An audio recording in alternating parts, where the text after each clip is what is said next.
What's up at welcome sa Pochoklak. Kadalasan sa channel nito mayroon kong sumuri ng mga relo ng mga kilalang personalidad. Subalit sa episode na ito, titingin naman ako sa mga relo ng mga subscriber at viewer ng channel na ito, the ones who have made this possible. Kaya naman, this is my way of paying tribute to you guys. Sa video nito, susuriin natin ang mga relos ni Sir Val, Sir Jerome, Sir Jeppy, pati na ni Sir Eds. Kung gusto nyo mong mapabahagi sa serye na ito, please send photos of your watches to pochoklak2025@gmail.com. Bago po tayo magsimula, two things. Una dyan, ako po ay nasa TikTok na if you're interested in bite-sized Pochoklak content, please give me a follow there. At ang pangalawa po ay ang giveaway announcement. Pinamimigay ko na po ang Argos Philippines Intervalum Consistence na nireview ko sa video na ito. Kaya kung interesado kayo, panoorin nyo po yan. Pero ang mechanics po for the giveaway, I'll be announcing at the end of this video. Hindi na ako magpapaligoy-ligoy pa. Taka na. So dito muna tayo sa collection ni Sir Jerome. And he actually shared to me sa email niya that he collects across all brands. And I think that's quite evident here, especially starting with the Nevada Grenchen Autochron Mecha Quartz. So this is a pretty cool looking watch from a brand that has been resurrected. So if I'm not mistaken, Nevada Grenchen sort of perished during the quartz crisis, and it was recently brought back. And it's got these designs that are sort of unique. Just looking at this chronograph, it's got this warm tone about it. It's got this vintage vibe. And I'm saying that I think it's a bit unique. Just looking at the size of this thing, at 38 millimeters, it manages to put a lot of information in there. So mapapansin nyo yung bezel niya is an elapsed time bezel. And then you'll notice that sa chaptering ng relo na ito, there's a tachymeter scale. There are sub-dials at the 6 o'clock, 9 o'clock, and 12 o'clock positions. Tapos meron pang date. And, there's just a lot packed into this watch, this little package. And I think it's a pretty cool looking watch. Although I can see some detractors kasi mecha quartz nga ang movement ng relo na ito, I still think it's a pretty cool watch. And if you're interested in this watch, please check out chroniker.ph. I think they have this watch available or some versions of it. So, moving on to the next two watches. It's the first one would be a Rolex Datejust, probably in 41 millimeters, the reference 126334. So, this is a pretty flexible watch. Makita nyo, it's got the Jubilee bracelet, the fluted style bezel. It's got a silver sort of dial, silver or gray dial. And this watch is just a go anywhere, do anything watch. Just in my opinion, napaka-flexible ng relo na ito. One of my first impressions when I first saw the collection was there's no dedicated dress piece. But I think the 126334 can handle those situations. But moving on to the next piece, sa collection ni Sir Jerome, we have here the Rolex Daytona, reference 116523. And medyo unique ang Daytona na ito. We don't see a lot of two-tone Daytonas in this channel, and this is probably the first instance of that. And aside from that, you look at the markers on this watch, it's got Arabic numerals, and that makes this a pretty unique take on the Daytona compared to the mainstream ones that we typically see. And so already we are seeing a lot of personality in this collection. The final piece sa collection ni Sir Jerome would be from the Filipino micro brand Argos Philippines with the Astery. I reviewed this watch, so kung interesado kayo sa relo na ito, please access this link. And something that I wanted to insert here would be that Argos Philippines has already updated the Astery. So there are newer versions of the Astery that they are calling the Astery 2.0, but the key difference would be in the dials. Now, I think, if I'm not mistaken, it's got mother of pearl dials. There's one in purple and another one in pink. I'm just showing these watches here for your reference kung interesado kayo. If you want to buy an Astery, use the code POCHOKLAK at checkout sa Argos website for 1,000 pesos off. Pero balik tayo dito sa collection ni Sir Jerome. I think this is a collection that is quite flexible, but I will maintain that I still think it needs a dedicated dress piece. I would recommend the Cartier Tank, whether in large or extra large, kahit yung steel versions lang on the leather strap. I think those would be good additions to your collection, Sir Jerome. Aside from that, I know that the Nevada Grenchen has an elapsed time bezel, but I still think a good diving piece would be a good addition to this collection. Anything from Tudor, probably the Black Bay 58 would be a good choice. And since nasa Rolex game naman tayo, let's steer away from that a bit. And I would recommend to you the Omega Seamaster Professional. And those are just my ideas for how to improve this collection. But overall, this is a strong collection that really shows that there's a lot of enthusiasm for the hobby. Dito naman tayo sa two-watch collection ni Sir Val. And in his email, napaka-humble niya. Sabi niya sa akin, hindi ako contractor kaya wala akong Rolex or Patek Philippe. And there are two things that I would say to that. The first one would be, basta po pinaghirapan natin galing sa sarili nating effort, sa sarili nating pawis at dugo, tayo po ay dapat maging proud sa kung anong meron tayo. It doesn't matter kung wala kayo ng mga luxury brands, as long as you're happy and that's something you really worked hard for. I think you should stand tall and definitely, sir, chin up. The second thing naman would be just about these two watches. I think these are two great watches that can cover pretty much all of the scenarios. So let's talk about the brands first. So we have here a Citizen Tsuyosa and a Timex Expedition. Citizen is a very reputable Japanese brand, and Timex, sabi ko nga in a lot of my videos before, Timex was the brand of the first ever watch that was gifted to me by my parents, and it still exists today, and it's on a lot of wrists. So sir, sa brands pa lang, I think these are respectable brands, and bukod dyan, the Timex is something that will prove to be durable, and I think it's more for your sporty events. So I think it's a good watch that you can go with pag medyo delikado or medyo physical yung pagdadaanan nyo na araw. Pero doon sa Citizen tayo, this is a beautiful piece. I typically recommend the Citizen Tsuyosa as an alternative to luxury integrated bracelet sports watches. And that's just because this is a watch that looks good, is a good mechanical piece, and it can fit in most occasions in the same way that the Datejust 126334 kanina sa collection ni Sir Val, in the same way that watch can. So, this is a respectable collection. Nevertheless, I would have something to add in this collection if I were you. So, if you're really into the hobby, I think one of the logical next steps would be to get more complications in there. So the first one would be that comes to mind would be the chronograph complications. I would recommend Mecha Quartz watches. The Nevada Grenchen Autochron Mecha Quartz is definitely one of those, and probably the Seiko Speed Timer SSC 911 would be a good option for you. The other thing would be a dive style watch, probably the SRPL 85K1 from Seiko would be a good choice. And with this two watch collection, alam ko naman na mako-cover mo na most occasions. So you would have some bandwidth in saving up for your next piece. The aspirational piece that I would have for you, Sir Jerome, would be something from Frederic Constant, which is also from the same group as the Citizen, but I think the Frederic Constant High Life is a good next step when it comes to integrated bracelet sports watches. Dito naman tayo sa collection ni Sir Jeppy. Sana po na-pronounce ko ng tama ang inyong pangalan. Apologies if I'm not able to do that. But the first watch that we see here would be a G-Shock. It's a Casio. I think this is a very reliable watch, and it's quite sizable. But one of the comments on the Casio would be that some versions were difficult to read. But with this specific one with the white indices, I think it's much more legible that way. And then moving on from there, we have the Oris Divers 65, the one with the gray dial.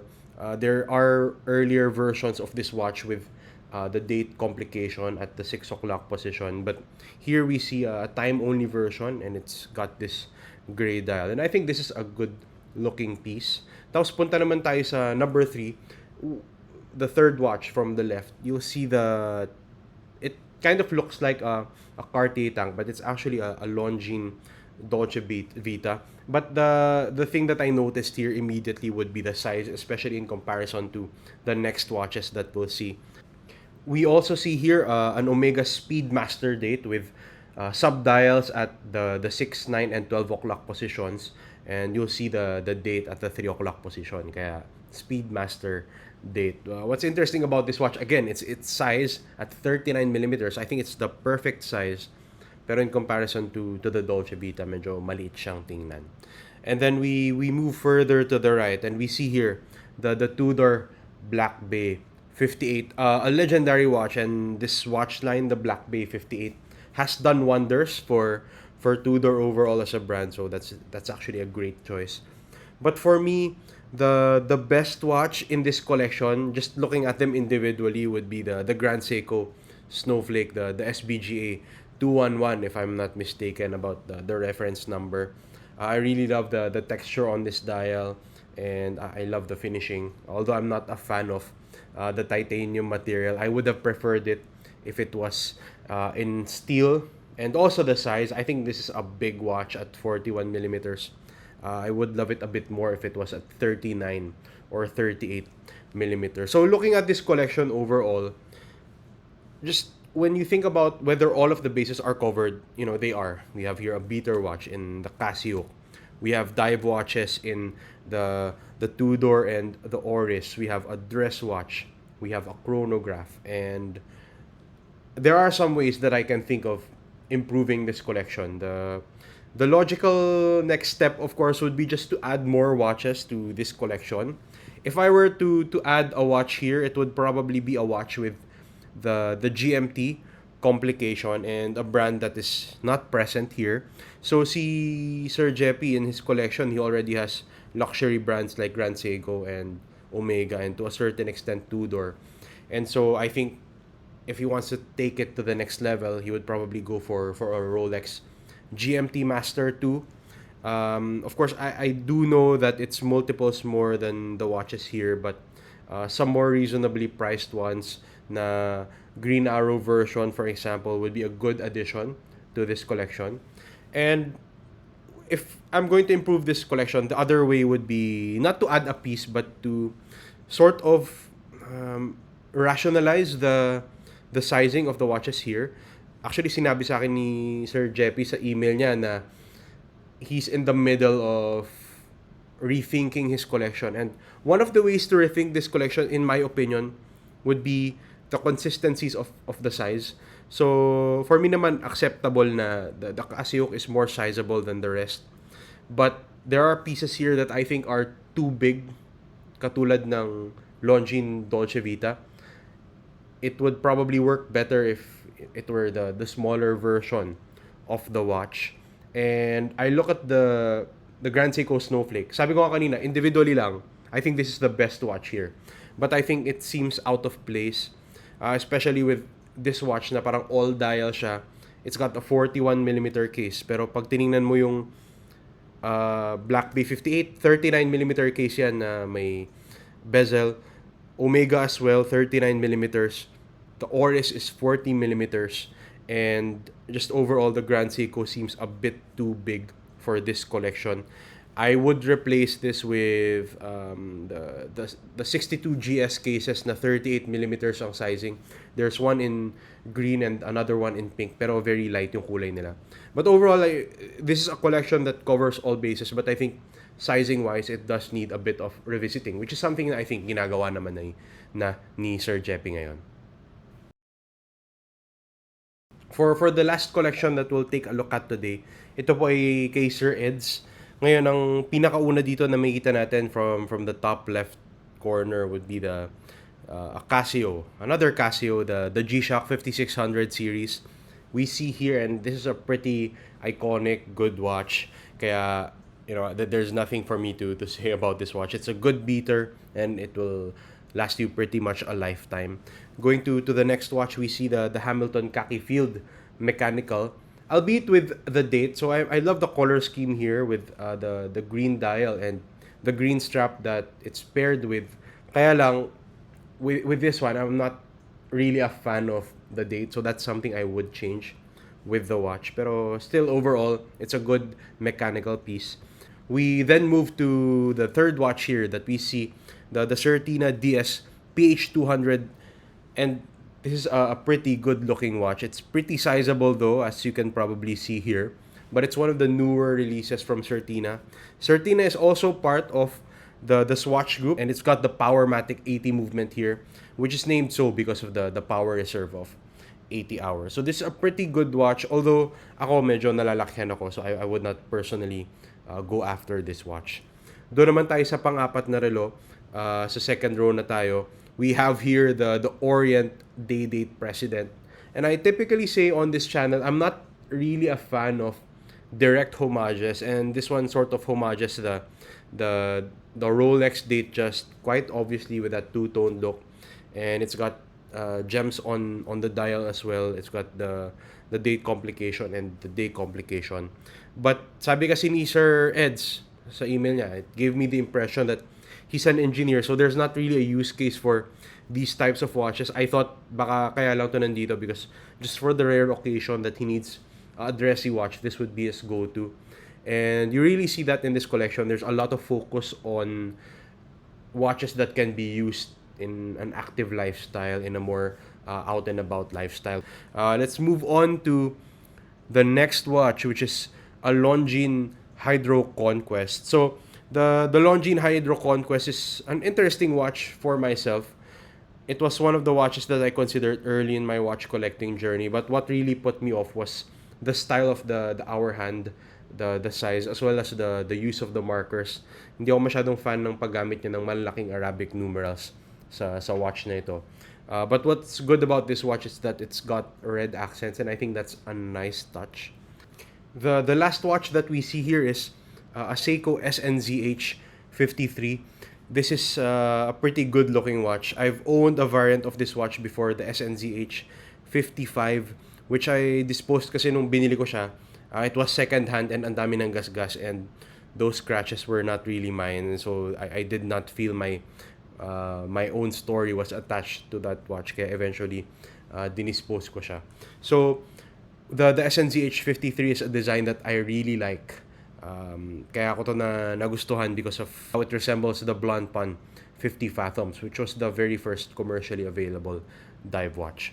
So all in all, this collection, it's got a lot of bias towards an active lifestyle, and with Sir Eds being an engineer, I think that's pretty obvious why that would be the case. And that's why my recommendation is around, sort of around that. Kasi sa collection na ito, it's already knocking on the door of luxury talaga, and that's why I would propose that the next step Sir Eds would take would be the Grand Seiko SBGV 243, which is a watch that is highly anti-magnetic, which is suitable for someone like Sir Eds. And aspirationally speaking, I think a good target would be the Rolex Milgauss. Although it's been discontinued, I still see examples of this watch. Milgauss just looks like it's a watch built for an engineer. I'll include an image here para ma-appreciate nyo po, Sir Eds. But in any case, the SBGV 243 and the Milgauss are good options for you. Ayun! Tapos na po ang second edition ng pagtingin natin sa mga relo ng mga viewers and subscribers ng Pocho Clock. At ngayon naman, i-announce ko na kung paano kayong pwedeng manalo ng Argos Philippines Intervalum Consistence. Ang pinakauna nyong kailangan gawin ay sabihin nyo sa akin kung ano ang pangalan ng character na ito. At pag meron na kayong sagot, ilagay nyo na lang po sa comment section ng video na ito. Pag tama ang inyong sagot, mapapabahagi kayo sa raffle. At sa raffle na yan, pipili ako ng isang maswerte na mananalo ng Argos Philippines Intervalum Consistence. Ang cut-off po sa pag-respond sa video na ito ay Easter Sunday. That's April 5, 2026. After nyan, hindi na ako tatanggap ng sagot. And then shortly thereafter, i-announce ko na kung sino ang nanalo. Ano pang hinihintay nyo? Hulaan nyo na ang pangalan ng aking kaibigan para magkaroon kayo ng pagkakataon naman na. Please don't forget to like, comment, and subscribe. Maraming salamat sa oras ng panonood. Laters, yo!